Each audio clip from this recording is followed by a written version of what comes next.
마태복음은 왕이신 예수님, 그리스도 되신 예수님을 증거하는 성경이라고 말씀을 드렸습니다.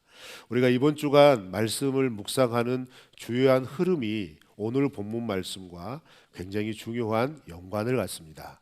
여러분, 10장은 예수님께서 12제자를 확정하시고 그 제자를 파송하시면서 세상이 너희들에게 호락호락하지 않을 거다 라고 경고하시면서 그럼에도 불구하고 담대하게 나아가라 말씀을 해주셨죠.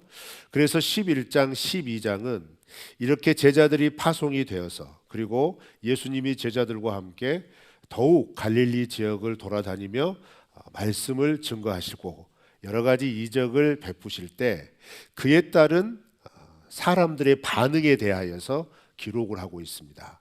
특별히 주님을 열심으로 따랐던 무수한 무리들에 대한 반응, 그 무리의 반응이 어떻게 변화되어지는지, 그리고 그 무리 속에는 특별히 바리새인이라고 하는 사람들이 있었죠. 그 바리새인들이 예수님께 대하여 어떤 반응들로 이어가는지에 대해서 11장, 12장은 이어가고 있습니다.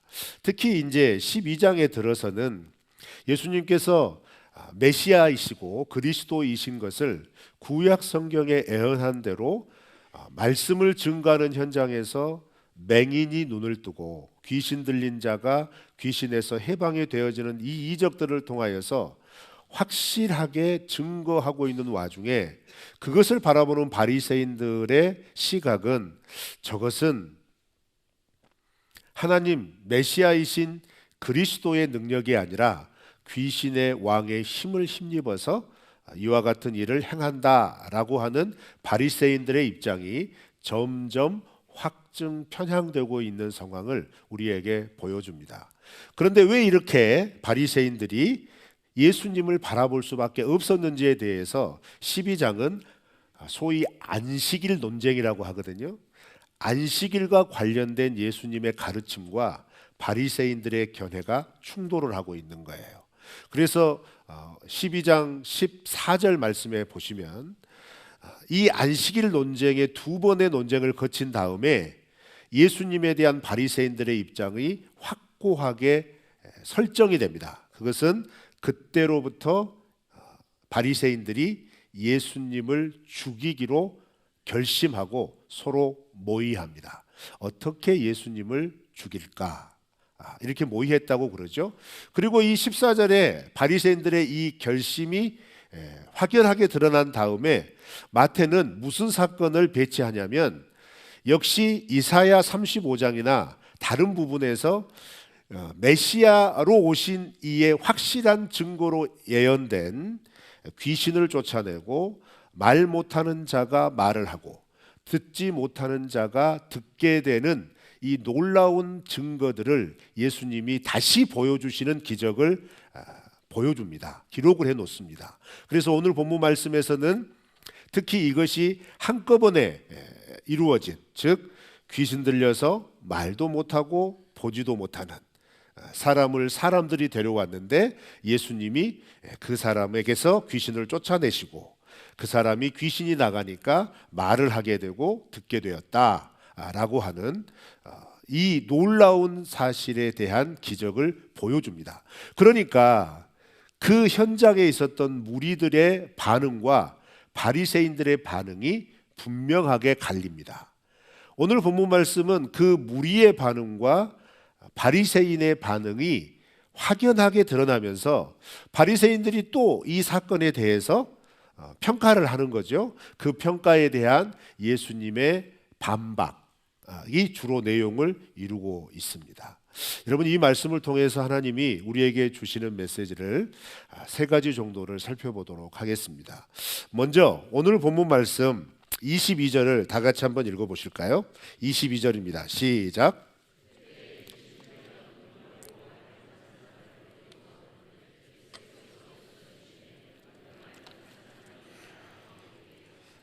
아멘.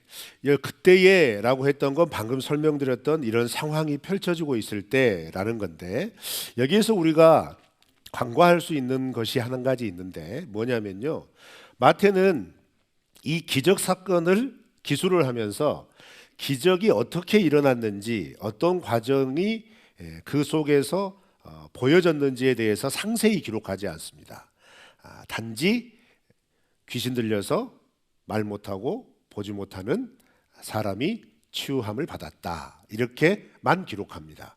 그런데 여러분, 이 사건은 다른 복음서 마가복음이나 누가복음에서 똑같이 기록하는 사건입니다. 그런데 그 사건들을 다시 비교해서 살펴보면 이 사건을 통하여서 당사자, 귀신이 들려서 보지 못하고 듣지 못하는 이 당사자의 심정에 대하여서 우리가 한번 짐작해 보아야 하는데, 그것은 뭐냐면 이 사람의 삶 속은 어느 순간 귀신이 들어와서 그렇게 잘 보였던 세상이 갑자기 암흑이 된 거예요. 그리고 잘 들렸던 세상의 소리들에서 완전히 소외가 된 겁니다. 마태는 이 사람의 상태에 대하여서 설명을 하고, 그리고 다른 복음서에서도 이 사람에 대한 상태를 설명을 하면서 우리가 분명히 느껴야 할 것들을 깨우쳐 줍니다. 그것은 뭐냐면 하나님 나라의 복음이 임하기 전에 이 사람은 그냥 아무 이유 없이 귀신에 들린 거예요. 아무 이유 없이 갑자기 그의 삶이 암흑이 된 겁니다. 아무 이유 없이 그의 삶이 갑자기 아무것도 들리지 않는 적막함이 된 겁니다. 여러분 상상해 보셨습니까? 여러분 갑자기 아무것도 보이지 않아요. 여러분 갑자기 아무 말도 할 수가 없어요. 근데 그 사람 안에서 다른 사람이 알 수 없는 몹쓸 것이 그 사람을 괴롭혀요. 우리가 그 모습을 잘 이해하지 못하기 때문에 그 사람 당사자의 입장을 쉽게 간과할 수 있지만, 주님은 이런 모습을 통하여서 하나님 나라의 복음이 임하면 가장 먼저 일어나는 변화를 무엇으로 우리에게 알려주고 계시냐면, 이렇듯 우리가 우리의 삶 속에서 하나님과 단절되어져서 우리는 육적으로 보았을 때 모든 것을 볼 수 있고 모든 것을 들을 수 있는 그런 사람이다 라고 스스로 생각하지만, 가장 중요한 하나님을 보지 못하는 존재였다는 거예요. 가장 중요한 하나님의 음성이나 하나님의 뜻을 깨우칠 수 있는 음성을 들을 수 없는 존재였다는 겁니다. 그런데 예수 그리스도께서 이 땅에 오셔서 하나님 나라의 복음을 선언하면서 그 하나님이신 예수님, 구원자이신 예수님이 그 사람을 만나자마자 어떻게 돼요? 그의 암흑이 빛이신 예수님의 빛이 비쳐서 환하게 변화된 겁니다. 할렐루야. 그의 꽉 막혔던 소리 들음이 어떻게 돼요? 가장 먼저 들었던 소리가 뭐겠어요? 본문 말씀에는 기록되어 있지 않지만 예수님이 그 소경되고 그 농화되었던 그 사람에게 해주셨던 하나님 나라의 복음이란 말이에요. 하나님의 음성이란 말이죠. 이렇듯 우리의 구원자 예수 그리스도께서 우리의 삶에 들어오시는 하나님의 나라가 우리 가운데 임하게 되면 가장 먼저 일어나는 변화, 하나님을 보지 못하였고 하나님의 음성을 듣지 못하였던 어떤 존재라도 하나님의 나라를 볼 수 있고 하나님의 음성을 들을 수 있는 눈과 귀가 열리는 줄로 믿습니다. 오늘 우리가 그런 은혜를 받아서 주님 앞에 담대히 나와 예배를 드리는 거예요. 그러니 이 예배가 얼마나 소중하냐 이 말이에요. 그러니 이 예배가 얼마나 축복이냐 이 말이에요.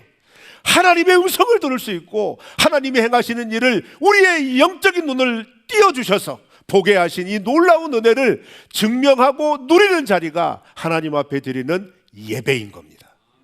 그래서 여러분, 우리는 예배를 드릴 때 여러분의 감정이 영향을 받지 않게 하셔야 돼요.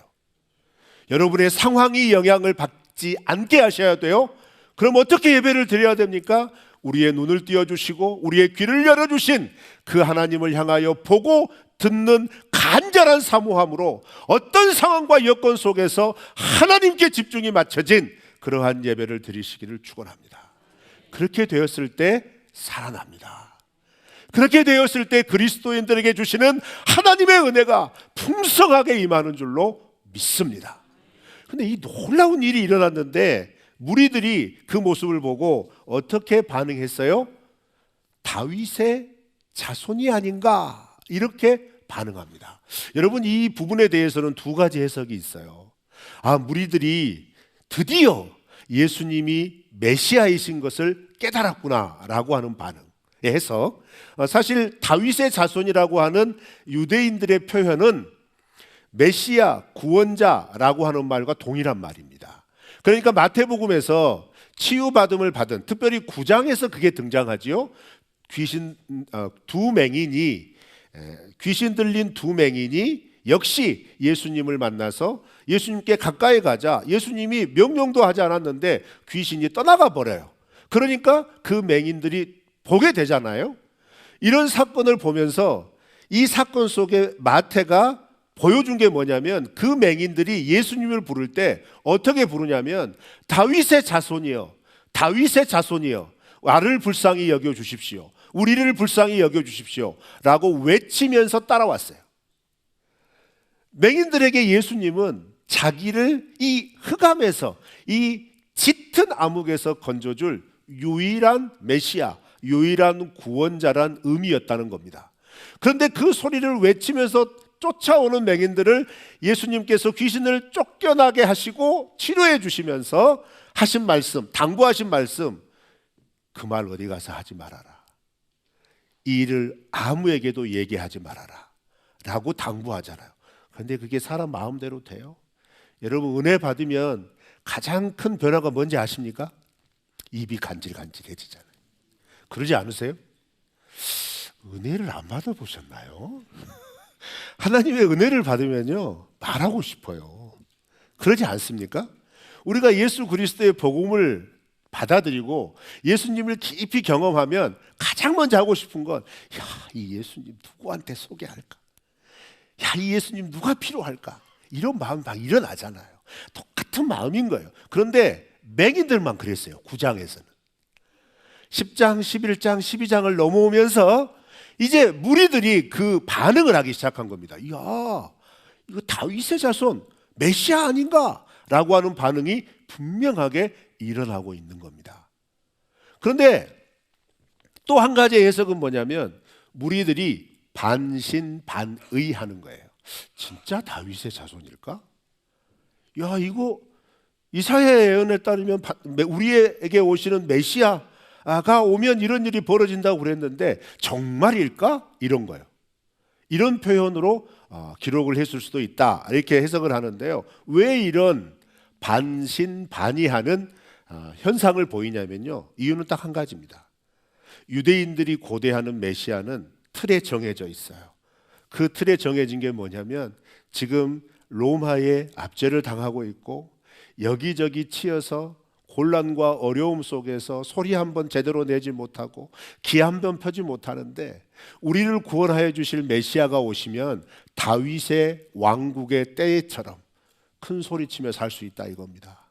다시 힘을 회복하여서 강대국이 될 수 있다 이겁니다. 그래서 유대인들이 고대하고 기대하는 메시아는 어떤 메시아냐? 힘 있는 메시아예요. 당시에 세계를 주름잡고 있던 로마 제국은 일도 아닌 메시아예요. 얼마든지 제압하고 우리를 다시 세상의 중심된 나라로 이끌어줄 메시아라는 거예요. 그런데 그 메시아가 오면 이런 현상들도 일어난다고 그랬는데 가만 보니 예수님은 지금 갈릴리에서만 한 1년 6개월 가까이 이 시골 구석만 돌아다니고 있거든요. 그런 힘 있고 강성한 메시아가 되려면 사람들을 규합해서 뭔가 세력을 만들고 그 세력을 기반으로 해서 뭔가 운동을 일으키고 그 운동을 기반으로 해서 뭔가 우리가 고대하고 고대했던 어떤 힘 있는 지도들이 일어나야 되는데, 웬걸 예수님은 더 촌으로, 더 시골으로, 더 사람들이 가지 않는 이방인 지역으로, 사람들이 상대도 하지 않는 연약한 사람들에게 그 사람들만 찾아다니는 것 같거든요. 그러니까 무리들이 바라보면서 허허, 성경에 기록한 걸 보면 분명히 메시아이신데 하고 다니시는 행동을 보면 정말 맞을까? 이런 생각이요. 여러분, 이게 어떤 모습이냐면요, 이럴 수 있습니다. 여러분, 신앙생활을 오래 하시다 보면 다들 인정하실 거예요. 내가 성경에 어디 기록되어 있는지는 잘 모르는데 목사님이 그러셨거든. 그리고 나 어렸을 때부터 그걸 들었단 말이야. 그래서 이 신앙생활은 이렇게 하는 거야 라고 내 몸에 배어져 있는 신앙의 습관들이 있어요. 그리고 그걸 그대로 하지 않으면 왠지 신앙생활 하지 않는 것 같은 그런 것들이 있거든요. 그런데 그런 것들이 시간이 지나다 보면 하나님께서 말씀을 읽게 하고 말씀을 듣게 하고 또 말씀의 깊은 깨달음들을 성령 하나님의 은혜를 통하여 주실 때 이전에 내가 철석같이 믿고 있었던 그 모습들과 충돌이 될 때가 있단 말이에요. 그러면 이게 아닌가? 그러면서 그 순간 선택의 갈림길에 서게 됩니다. 그래서 어떤 분은 아니야, 나는 그래도 내가 해왔던 편안한 방법이 좋아. 그러면서 성경에서 가르쳐주고 깨우쳐 주셨던 그 깨우침보다 내가 그냥 인간적으로 편한 그 방법을 고수하는 사람, 그 습관을 고수하는 것을 선택하는 사람. 그런데 말씀에 도전이 왔단 말이에요. 이거 확실히 말씀에서 깨닫게 해주신 거란 말이죠. 그런데 이전에 내가 해왔던 것과 충돌이 돼요. 그래서 충돌이 되지만 하나님의 말씀이 그렇다면 하나님의 말씀에 순종해야지 하면서 새로운 것을 받아들이는 사람. 지금 이 충돌이 일어나고 있는 거예요. 예수님에 대한 유대인들의 시각은 이 충돌 가운데 있단 말이죠. 자기들이 태어나면서 메시아는 강력한 지도자라고 하는 관념이 있는데 이사야에서나 구약의 다른 성경에서 선지자들이 애언한 애언을 예수님께서 환기시켜 주신단 말이에요. 하나님 나라의 복음을 가르치셨다고 그랬잖아요. 하나님 나라의 말씀을 가르치셨다고 그랬잖아요. 무엇을 가르치셨겠어요? 이미 선지자를 통하여 하나님 나라가 시작이 되면 이런 일이 벌어질 거다라고 하는 것들이 애언한 것들을 가져와서 너희들이 이것을 이렇게 생각하고 있지만 하나님께서 이 애언을 주신 것은 이런 의미다라고 하는 것들을 무수히 가르치셨다는 거였죠. 그런데 그 가르침을 듣고 깨닫게 되는 겁니다. 벌써 이 사건이 일어난 시점은 갈릴리 사역이 1년 6개월 이상 진행된 상태란 말이죠. 이제 조금 있으면 예수님은 십자가를 지시기 위해서 예루살렘으로 올라가시기 위한 예루살렘 여행을 시작하게 돼요. 이제 점점 예수님의 공생애가 끝나가고 있는 상황이란 말이죠. 그러면 여러분, 이 상황 가운데서 우리가 눈여겨봐야 할 것은 뭐냐면 지금 유대인들은 충돌하고 있어요. 전통의 생각과 예수님이 선언한 하나님 나라의 복음이 충돌을 하고 있다는 겁니다. 그런데 예수님이 그 기적들을 한 번, 두 번 보여주셨다면 이 충돌이 일어나지 않아요. 여러분, 지금 우리가 마태복음을 묵상하면서 살펴보셨잖아요. 예수님 앞에 나오는 모든 병자를, 예수님 앞에 나오는 모든 귀신 들린 자를 다 치료하여 주셨다고 말씀하셨습니다. 성경에 대표적으로 기록된 기적들만 있었다고 생각하시면 안 돼요. 예수님이 계시는 현장에서는 늘 이런 치유와 회복이 일어났다는 겁니다. 성경의 이야기 속에 기록이 되어 있지 않지만 예수님을 만나러 온 사람들 중에 연약함이 있고 고통 가운데 있고 억눌림 가운데 있었던 모든 사람들은 그 예수님의 말씀을 듣고 예수님을 믿음의 주로 바라보는 순간 어느 누구도 막론하지 않고 예외 없이 예수님의 치유함을 맛봤다는 거예요. 그러니 충돌이 안 일어날 수 있겠냐 이 말이에요. 일생 동안 생각해왔던 관념과 습관과 내 삶의 틀이 지금 새롭게 시작된 하나님 나라의 복음 때문에, 하나님 나라라고 하는 놀라운 시작 때문에 혼란이 일어나고 있다는 겁니다. 이런 혼란을 마주하는 우리들은 어떤 자세를 취해야 할까요? 고민하실 필요 없습니다. 예수님이 30절 말씀, 우리가 읽었던 마지막 본문에서 이렇게 말씀하시잖아요. 나와 함께하는 자가 내 편이다. 나와 함께하는 자가 내 편이다. 그런데 더 심각한 말씀을 하세요. 함께하지 않는 자는 나를 대적하는 자래요. 나와 싸우는 자래요. 여러분, 예수님이 지금까지 가르치셨던 말씀 중에 이렇게 확실한 경고를 하신 말씀이 과연 있었을까요? 없었습니다.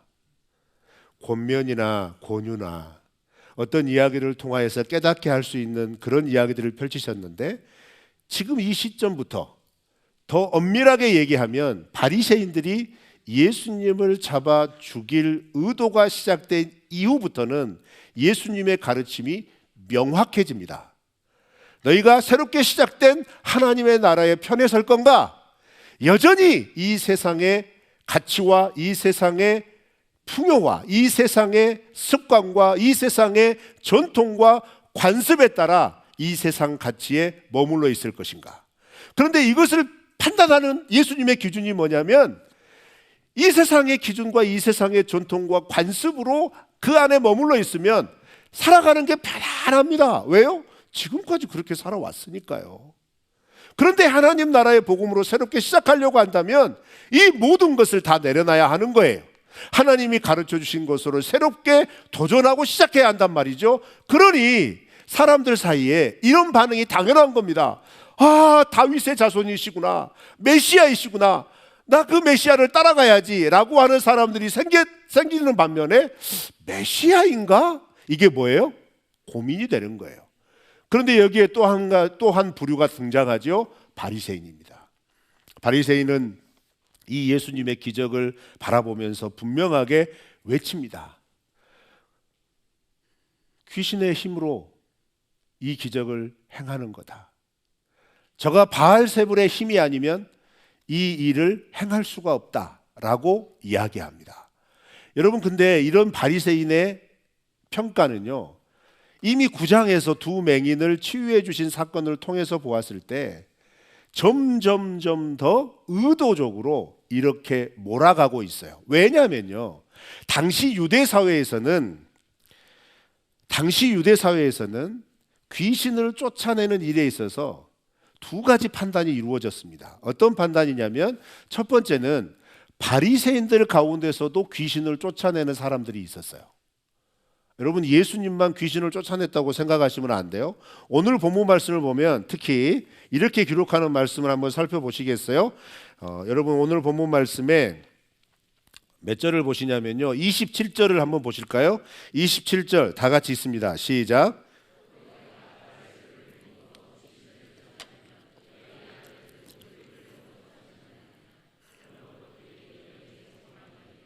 (20절에서) 뭐라고 그래요? 내가 귀신의 힘으로 바알세불에 힘입어서 귀신을 쫓아낸다면, 자, 그렇다면 너희의 아들들, 여기서 너희의 아들들은 바리새인입니다. 바리새인 중에서 귀신을 쫓아내는 바리새인이 있었단 말이에요. 그럼 그거 어떻게 설명할래? 이렇게 말씀하시는 거죠.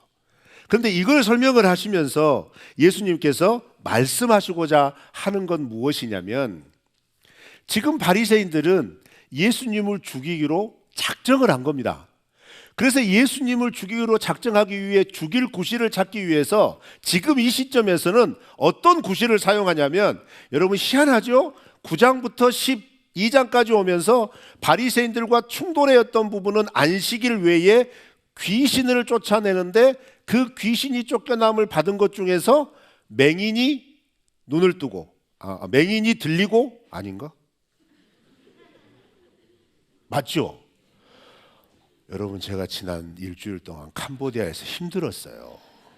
그러려니 하고 들으세요. 제가 콩같이 말씀드리면 찰같이 알아들으세요. 네, 저도 무한하네요. 이 보지 못하고 듣지 못하는 그것을 귀신 들려 보지 못하고 듣지 못하는 사람을 치유해 준 거예요.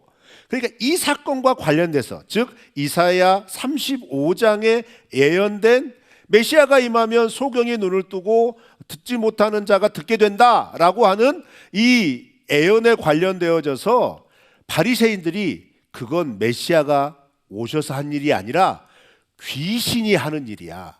여기서 왜 꼭 귀신과 연관을 시키냐면, 당시 유대 사회에서는 귀신의 힘을 입어서 행하는 행위들을 마술로 여겼습니다. 마술 행위로 치부를 했단 말이에요. 그런데 이 마술 행위는 정통 유대인들에게는 사형에 해당하는 죄입니다. 왜요? 그 우상 숭배잖아요. 귀신의 힘을 힘입었으니까요. 그렇죠? 그러니까 예수님을 죽이고자 작당했다는 것에서 가장 첫 번째 등장하는 사건이 귀신 들린 자가 회복된 사건을 통해 다시 또 하나의 프레임을 이어가는 거죠. 그건 뭐냐면 저거 마술 행하는 거다. 저거 귀신의 힘으로 행하는 거다. 뭐예요? 예수님을 죽이기 위한 구실을 쌓는 겁니다. 가짜뉴스 만들어내서 그 가짜뉴스가 진실처럼 여겨지도록 계속해서 회중들에게, 무리들에게 쇠뇌를 시키고 있는 거예요. 그래서 결정적인 순간에 예수님을 죽이고자 하는 구실을 붙이려고 했을 때 예수는 마술을 행하는 자다, 귀신의 힘을 입어서 귀신을 쫓아낸 자다 라고 덮으시려고 하는 거예요. 왜? 그게 사형에 해당되는 죄니까. 사악하지 않습니까? 바리새인들은 왜 이렇게 했을까요? 고민하실 필요 없습니다. 예수님을 만나서 하나님 나라에 들어가 살게 되면 지금껏 자기들이 누려왔던 자기들의 기득권을 내려놔야 해요. 다시 새롭게 시작해야 되거든요. 이 땅에서 자기가 누리고 있는 게 너무 많은 거예요. 이 땅에서 자기들이 알고 있는 지식으로 지금까지는 권위를 행사하고 힘을 행사하는 그런 자리에 있었는데, 예수님이 선언하신 하나님 나라의 메시지는 지금껏 자기들이 선포하였던 그 해석과 그 가르침을 반박하고 있거든요. 그 정면으로 지적하고 있거든요. 그러니 바리새인들에게는 예수님을 대적해야 할 대적으로밖에 안 보이는 겁니다. 얼마나 안타깝습니까, 여러분? 자기의 영혼의 구원이 달린 문제를 지금 이 땅 잠깐 살아가야 할 이 땅에서의 삶의 권위와 안락을 위해서 포기하는 겁니다. 여러분, 근데 우리가 예수님 믿으면서 이런 바리새인들과 같이 되지 않으리라는 법이 없지 않습니까? 우리가 예수님을 믿으면서 제대로 믿지 않고 어떻게 믿을 수 있을까요? 내가 생각하는 전통으로 믿을 수 있거든요. 내가 편리한 대로 믿을 수 있거든요. 이 땅의 교회들 가운데 벌써 어떤 특정한 목적 때문에, 어떤 특정한 성향으로, 어떤 특정한 주장으로 모이는 교회들이 있지 않습니까? 버젓이 교회라고 하는 간판은 붙이고 있지만 그 안에 하나님의 말씀의 권위보다는 이 땅의 세상의 학문의 권위에 더 두고 그 학문의 가르침을 따라, 이 세상의 사상의 가르침을 따라 하나님의 말씀과 충돌되어지는 것은 기꺼이 외면하고 무시해버리고 자기들이 원하는 것을 이루기 위하여서 예수를 사용하는 교회가 얼마나 많아지는지 모릅니다. 우리 더 온누리교회는 제발 이 두려운 일에 빠지지 않기를 바랍니다. 우리 교회를 다니는 성도들은 이러한 세상의 유혹과 강력한 도전 앞에 하나님의 말씀이 선명하게 보여지는 하나님의 은혜의 훈풍 아래 거하시기를 주의 이름으로 축원합니다. 하나님의 말씀이 들려지고 하나님의 말씀이 보여지고 그렇게 성령의 힘을 입어서 우리를 억눌렸던 세상의 지식과 세상의 힘에서 해방되어졌을 때 이것이 나의 힘과 나의 능력이 아니라 하나님의 온전한 은혜의 힘을 깨닫고 더욱 하나님의 말씀 안에 거하기를, 더욱 하나님의 통치 안에 거하기를 추구하고 또 추구하는 우리 모두가 되시기를 주님의 이름으로 축원합니다.